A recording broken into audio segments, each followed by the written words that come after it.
Hi everybody, this is Jane from Willow Blue Vintage, and today for the tag team I'm going to show you how to make this embroidered tag.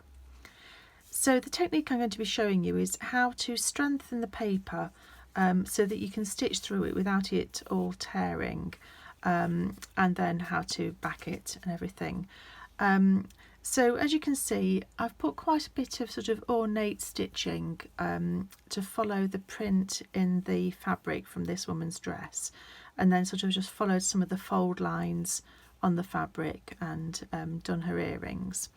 And I've focused most of the detail just in one place because it's sort of more effective if you have one area of high concentration.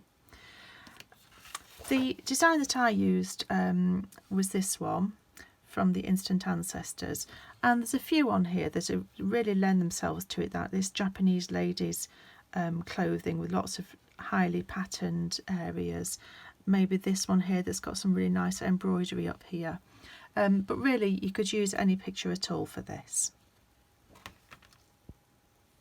So the things that you're going to need are your prints of your tags. I'm using these from the Instant Ancestors bundle, but you could use absolutely any print that you wanted to stitch onto. So they're just printed on normal paper, and I've got a piece of decorative paper that's going to go on the back of the tag. This is just a scrap that I already had, which I think is from the Delicate End Papers bundle. I've got a piece of card that's going to be used to stiffen the tag. And I've got a piece of this, it's called iron-on interfacing. So it's the non-woven fabric that dressmakers use to stiffen collars when they're dressmaking.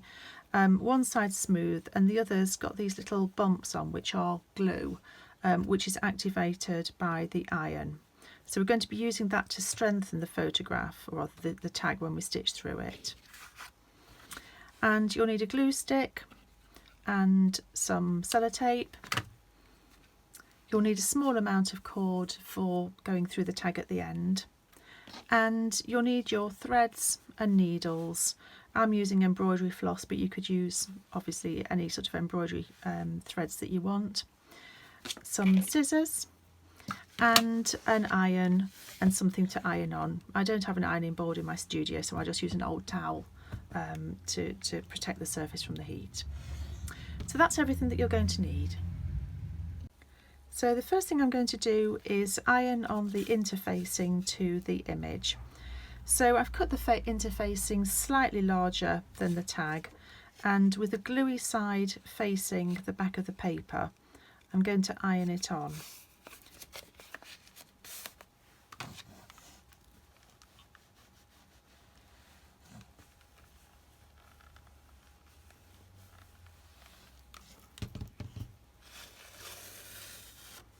Okay, so that's now stuck to the back of the tag, and I'm going to trim it to exactly the same measurements as the tag.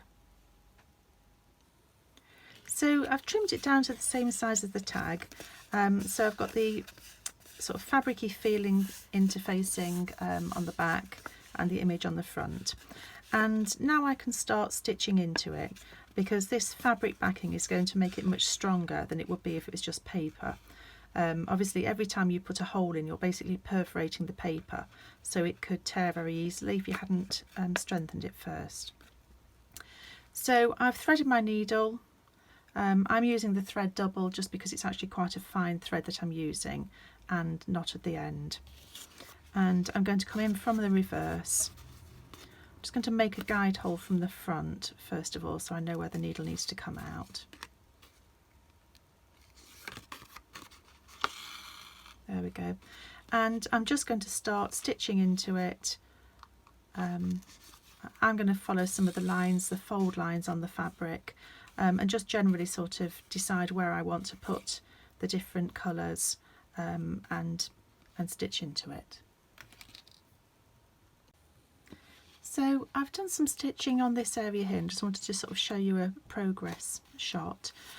So I've just been doing straight stitches and filling in all the gaps so we've got a continuous line of stitch. So I'm going to continue doing that, and I'm going to sort of build up the stitching around here then just put a little bit elsewhere, but keep sort of one area of main stitch focus. So I've finished the stitching now. If I hold it closer you can perhaps see the details. So I've done lots of straight stitching that follows the lines of the folds on the fabric, and then some little tiny French knots and a little tiny star there. And then I've also done the earrings.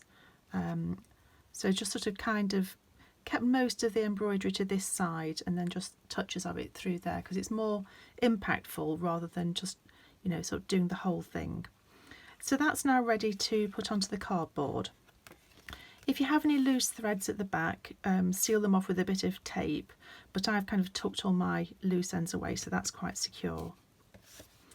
So I'm now just going to use the glue stick to stick this onto a piece of card.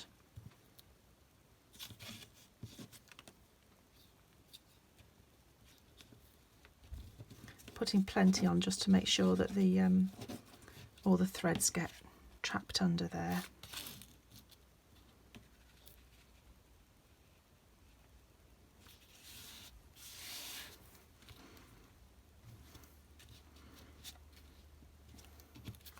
Okay, so I'm going to cut that out and then I'm going to stick my pattern piece onto the back. So that's all trimmed nicely and the backing paper's covering the back. So the last thing now is just to make a hole where it's marked at the front there. And then just put my cord through. So I hope you've enjoyed watching this. The nice thing about doing this sort of project is the actual sticking and everything doesn't take very long. The hand stitching takes longer, but that's a really nice thing if you're just sitting down watching TV or something, just to, you know, slowly do the stitching. Hope you've enjoyed that. Thanks for watching.